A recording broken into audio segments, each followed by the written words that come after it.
Hi everybody, this is Dan Stolbarger. Welcome to our very first Middle East update for this upcoming year, 2026. Just a reminder that the PDF PowerPoint that you see behind me is available as a link, so you can just click that on your YouTube page. It is the week, as you know, January 2nd. We'll look back on the events that have transpired this week. We always begin with our news bites, and there's a lot going on, obviously, in Iran. So Tehran is reportingly that they're developing their warheads, which not just a ballistic, we don't know where they're at with nuclear, but we do know they're developing warheads which would enable Iran to use its ballistic missile arsenal to deploy chemical or biological weapons. And so part of this time in Mar-a-lago with Bibi and Trump obviously had to do with Iran. Trump has vowed that additional strikes on Iran, if it rebuilds ballistic missiles or the nuclear program, he's green-lighted that for Israel. But there's been massive protests, anti-regime protests breaking out across Iran. And this is of great concern to Israeli officials because they're trying to monitor whether or not Iran might attempt a last-ditch missile attack on Israel as the regime grows weaker and weaker. So stay tuned about that. I know tonight is supposed to be a big protest. We'll wait and see how that what happens and transpires. Iran is starting to use bullets now on the protesters, and Trump is threatening military intervention from the states. His quote, "We're locked and loaded.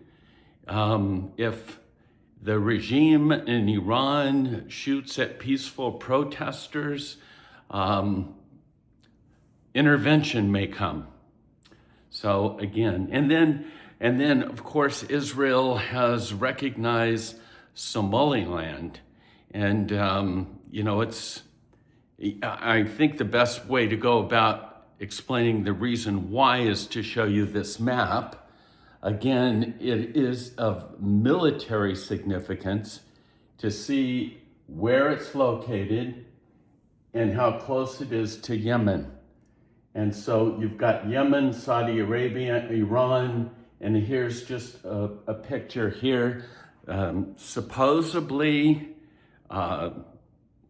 there's an agreement for Israel to use military bases or create military bases there, as well as Somaliland has indicated that they would be willing to accept Gaza refugees. And that's always been a question and kind of a holdup. So again, big news. Obviously, Iran, Yemen, and other partners, if the Arab nations are not happy with this decision that Israel has made.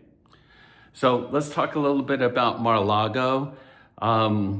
It was a bromance, obviously. This is sort of the beginning of at least the introduction of phase 2. It's a balancing act, there's no doubt about it. But the real test of all those meetings really is not what's said in the photo ops, but whether or not Israel is allowed to act right away, and whether anybody in Washington, if Israel reacts, chooses to do anything to stop it, because we still have this disengagement, disarmament issue. It seems as if Trump is giving them 2 months, but you never know what's going on behind the scenes. And so, again, I think I have a duplicate here. So that's really what's going on. I don't know if we can really pull anything out of it. I think we'll have to wait and see what actually takes place. And so I have this article that says, what is at stake? In Israel, there's a growing fear that the U.S. is prepared to, in a sense, give in a bit in relationship to Qatar, Turkey, Egypt, and to leave Hamas. That's why this whole 2-month thing of disarmament and all of that is you never quite know the relationship between Bibi and Trump. But Qatar and Turkey seem to be on Trump's nice list. And so what Qatar wants this is what Qatar would like in the deal. Stop or create a withdrawal of Israel from 53% of what they now control in Gaza, so that a rebuilding effort in Gaza will begin. Qatar is trying to convince Trump that Hamas will change its stripes once it's given the economic incentive to do so. And if you believe that, I've got a bridge for sale.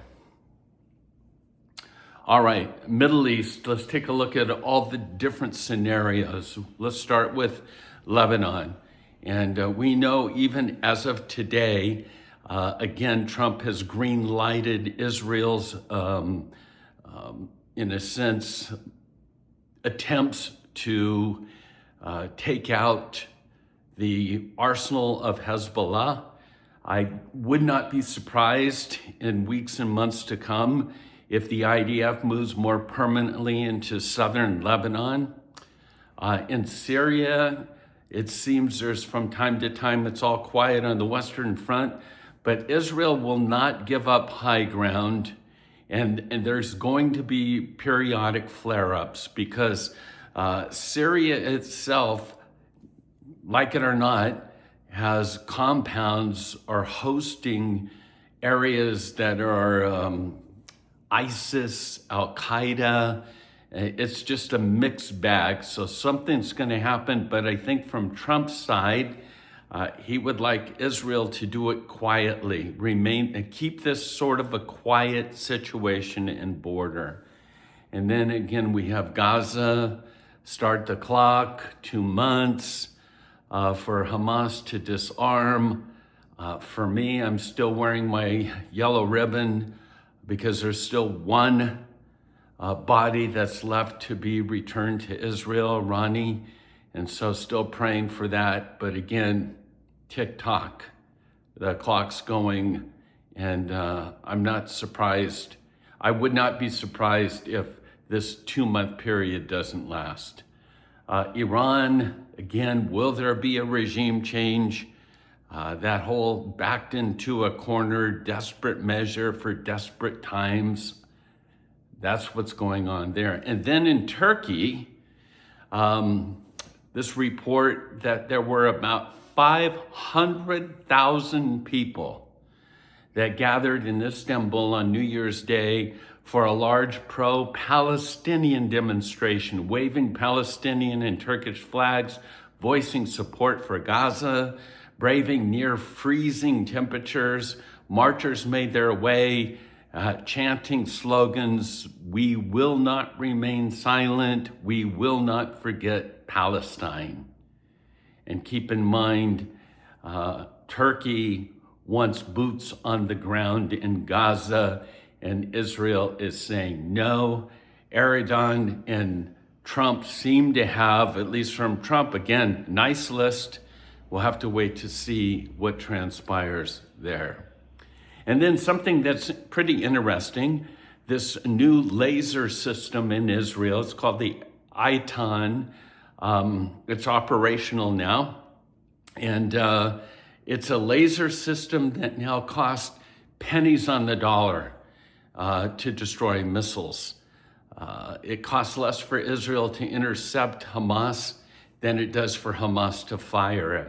This is the explanation that was given. Like I said, Eitan is now operational.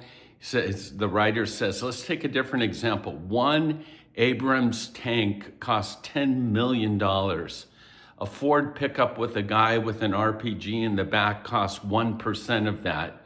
With the Or Eitan, that's what it's referred to, Israel has the tank at the cost of the Ford pickup.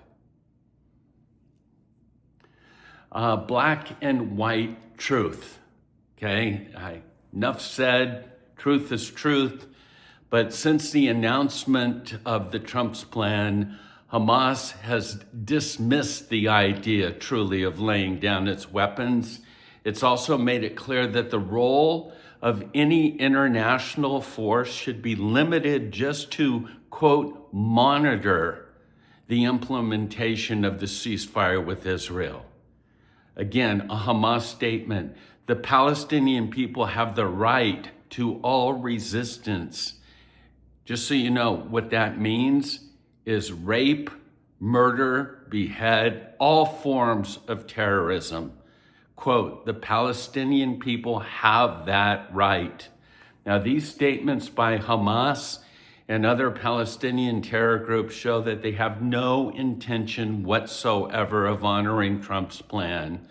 They view the Trump plan as nothing more than a temporary ceasefire that allows them to regroup, rearm, and pursue jihad, and that is simply to annihilate Israel. It's simply nonsensical to believe that any peace plan would end jihad, the terrorist plan to annihilate Israel. That's the black and white truth. Iran, again, let's go back there. The Iran regime is really losing control, and at this time, it's answering these protests with bullets. And as I mentioned, Israel officials are watching closely. Bibi has reportedly warned that a regime that shoots its own people will not hesitate to threaten others. Israel is on high alert at this time, and we'll have to, again, keep them in our prayers. But, excuse the phrase, but it's a powder keg, and all hell could break loose. Bibi's talking about now meeting with evangelical leaders. He says, we now are facing 8 fronts. We fought, as you know, a 7-front war, and we've come out in many ways victorious, but there is an 8th front, and that's the front of the hearts and the minds, specifically young people in the West, and for me, especially in the United States. Again, the situation's bad, and it's getting worse. In 2025, Tucker Carlson, Candace Owens, Steve Bannon, Nick Fuentes, and others took direct aim at Christians who love Israel. They are trying to blow up the massive monument of our movement of Christian Zionism. They have malicious lies, innuendos, slurs. Candace actually says that Israel is a demonic country. Tucker Carlson says that Christian Zionism is a heresy and a brain virus. All of them have expressed their hatred for evangelicals in or close to the Trump administration who support a stronger U.S.-Israel alliance. They focus on Huckabee, Ted Cruz, Lindsey Graham, once again, in our own backyard, 8th front, according to Bibi. And then had to leave with this picture. I'll just let it soak in and ask the question. The New York mayor, his hands is not on the Bible. You want to take a guess? This is happening in our own backyard. So that's our report for the week. And I encourage you to make sure that you grab that PDF PowerPoint because there's always more information there than we have time for. So with that, God bless you. Shalom. Pray for the peace of Jerusalem.